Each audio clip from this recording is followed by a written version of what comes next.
Happy Sunday, Legends athletes. Last Sunday we talked about how much we miss you.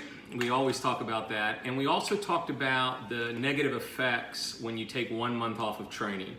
In that study, we talked about the two other factors, maintaining your activities of daily living and your diet. We know that the activities of daily living have basically stopped for many of you. You can't go to church, you're not seeing your grandkids, you're not going to the mall and walking, you're not going to Ruth Eckerd shows, you're not going to play bridge with your friends, other than Peg, who goes to Lucan's at least 3 times a week. Most of you have really had to stop your activities of daily living. So control what you can control. Stay up with your workouts, and I promise you I would loop in Coach Sam to talk to you a little bit about some dietary things that you guys can work on. All right. Try to make this short, but I'm not good at that. So there's 3 things with protein, guys.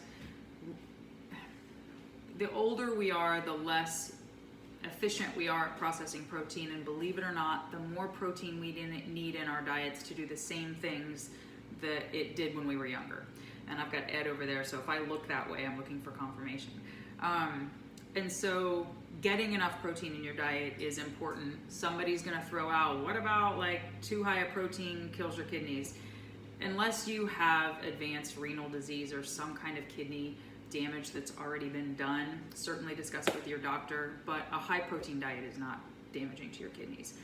It's actually muscle, it prevents sarcopenia, muscle loss. It helps build new muscle, which we've proven in 80-year-olds is possible. So it's very important. So there's 3 different things. There's protein in your meals, and if you're eating, which this is aimed at the Legends program, but in all honesty, it fits all of us. You know, Ed and I are in our 50s, and a lot of the younger athletes in their 20s, 30s, and 40s, this is very appropriate for them. We have 3 main, especially the Legends athletes, you guys are used to 3 meals a day, breakfast, lunch, and dinner. A lot of us with different schedules in our jobs are used to grazing multiple times during the day, simply because that's easier and more convenient. A lot of us that have played with, and I'm in all these categories, have played with intermittent fasting, where you may go till noon or 2 o'clock before you actually eat because of your schedule or because you're playing with intermittent fasting. It really doesn't matter. We're still trying to get enough protein in our diet. So if item number 1 we talk about is protein in your meals, you have 3 opportunities to get, for women, 4 to 6 ounces, depending on your height, weight, and muscle mass. For men, probably 5 to 8 ounces per meal. And I'm talking in American terms again, that would be 20 to 35 grams for women and 35 to 50 or 60 grams for men of protein, not weight of the meat. And so lunch and dinner are normally pretty easy for most people to get enough protein in. Breakfast is the problem. But for lunch and dinner, I'm gonna show you guys a couple of things. I do not cook every single night. I cook once a week, and then I microwave to warm. But we have options for fish, which is tonight. We have options for chicken, which is the last of the chicken left over. We eat a lot of tuna. 1 can is a solid meal for a female, adding some carbohydrate and some fat. We do order from Trifecta, and so I have chicken, fish, twice, and I have more chicken, and there's our red meat for the week. So those are our meats for the probably first 4 days of the week. And we pair a starch and 2 vegetables with that, and that's our meal. And normally the fat comes from adding to the vegetables or the fat in the meat. Now the problem is normally breakfast, where a lot of you, we know I'll have a couple of eggs and a couple slices of bacon. Guys, a couple of eggs is 12 grams of protein, and a couple slices of bacon, maybe 10 slices of protein. If you look at it, it's 3 to 5 grams of protein per 2 slices, I believe. Maybe 6 grams per 2 slices. It's not enough. And so I were with some friends today. I'm on the wife's side of things, which is actually adding egg whites to the eggs. So you get about 3 grams of protein per egg white. Hold on. Also, I'm a huge fan of this, but it is expensive. But liquid egg whites, if I'm gonna have a couple of eggs, I will legitimately, so there's 12 grams, I will legitimately pour a cup of egg whites in the skillet and scramble it up. And in a cup of egg whites, there's about 20 grams of protein. So there's my full protein for that meal. You can also add Canadian bacon. 3 slices is 10 grams, and most people love ham and bacon, so there you go. Or if you're an oatmeal person, this is probably my biggest pet peeve. 1 serving of oatmeal is about 30 grams of protein. And I know you guys are also eating toast with this, so I'm not stupid to the carbs. 30 grams of protein in a serving of oatmeal, which is great, but it's a 30-gram bolus of carbohydrate with very little protein. And so what you can do is you can add some protein powder to the already cooked oatmeal. So cook your oatmeal up, make it a little runny, add some protein powder to it. 1 scoop of, there's a generic protein powder. We have Progenics, which is Ed's favorite. It's a little pricey and it's exceptionally sweet, but or we just found these at Publix. Thank you, Eileen, for this information. These are protein packs. Talk about a value. $6 for 6 packets. It's $1 for 20 grams of protein. So guys, if you're having 40 grams of protein like a dude for a meal, or a woman that you're looking for 20 to 30, one of these is $1. So the entire protein for your meal is $1. I know it's not ideal because it's not a whole food, but we're talking adding protein to existing meals. So anyway, you can add protein to your oatmeal and that bulks you up. Put a little bit of butter in it and there's your fat. So bulking up existing meals to make sure you're getting enough protein there. Stage 2. Oh, one more thing with breakfast. Something's dinging.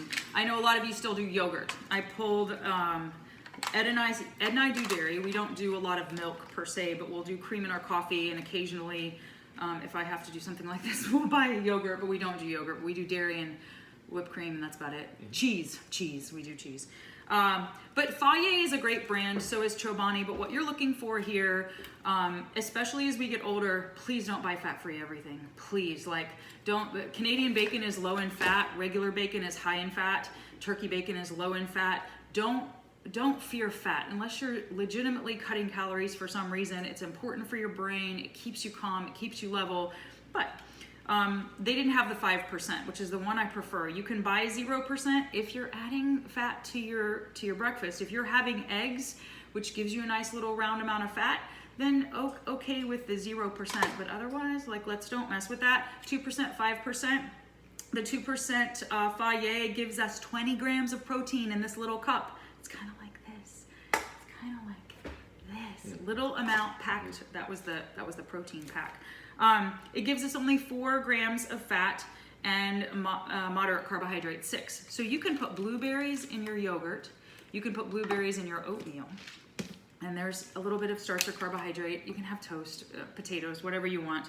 But you can also put a little bit of protein powder in your yogurt to make it enough protein for a meal, and that would round out your meal. I know a lot of you will do granola with your yogurt, which is great, but there's your carbohydrate, there's some of your protein. Add a little bit more protein to it to get you to that, what'd I say, 30 grams, 25 to 30 grams, right. 20 to 30 grams for a female. So that's adding protein to breakfast, and then comes snacks. So if you can get 3 solid meals with the numbers that I said, 20 to 30 grams for a female, 30 to 50 for a male. If you can get that 3 times a day, and then a couple more times during the day, try to get a little bit more protein. And a little bit might be, get that out of the way, maybe nuts. So nuts to you. These are prepackaged bags of walnuts and almonds, and there's some nut butter packets stuck in here. This is our nut snack bin, where all we do is pull and go. There's 10 easy grams of protein, maybe 20 grams of fat, which is a great snack. Actually, the yogurt, the granola, and the protein powder is also a great snack. But let's do one more thing, because who doesn't love pudding? So get this. On the shelf at Publix, these were 5 for $5. So you get 4 pudding, and by the way, I'm trying to get protein in your diet right now. I'm not obsessing about having some artificial sweetener and things. These have artificial sweetener in it. So do these. So does this. So does this. You can buy protein powder and all this stuff and make it yourself without artificial sweeteners. And if we want to go there, Nom Nom Paleo, go to their website. They have everything that's probably right up what I believe in's alley. But in the meantime, just to get enough protein in your diet, so these snack packs, there's 4 of them for $1, which makes them $1.25. 4 for $1. No, there's 5 for $5, so there's $1 for 4 of these. So that makes each one 25 cents. Yeah. 25, 50, 75. I don't do math. So anyway, they're really cheap. So all you have here is really nothing. No protein, 11 grams of carbohydrate, and a little bit of fat. So what if you put one of these protein packets, or what if you put a scoop of protein powder in here? So now you have a high protein snack that tastes like pudding. It is pudding with a high protein snack. Or these little Jell-O pudding packs. This makes how many servings? 4 half-cup servings, and it's $1. So same price. And you have to do it yourself. So you can buy real milk, which gives you a little bit of protein. Please don't buy fat-free milk. Like, come on, guys. Make it as natural as possible. So milk's not naturally fat-free. Try to buy it in its most natural state, even though milk is somewhat processed. So a little bit of milk and some pudding, and you use a little bit more liquid when you're doing this when you add protein powder, because the protein powder thickens it up. Or if you're somebody that doesn't do animal dairy and you want to do the oat or the almond milk, if you feel like milking your nuts, then you use a little bit, I believe, less liquid. So don't go right off the package and put 2 cups of milk, 2 cups of almond milk in a packet of dried Jell-O. You would stir it up using a half a cup at a time until you get the right consistency. So you just have to play with it. And if you go to jello.com, they have, because I went to jello.com, they have little how-tos there.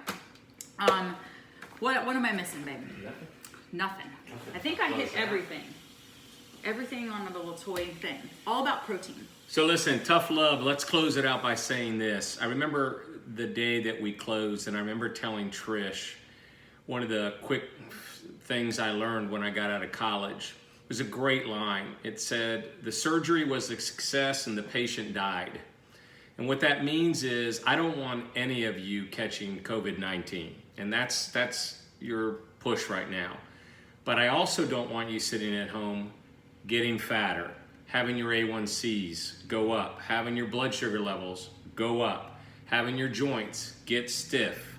So the push is control what you can control.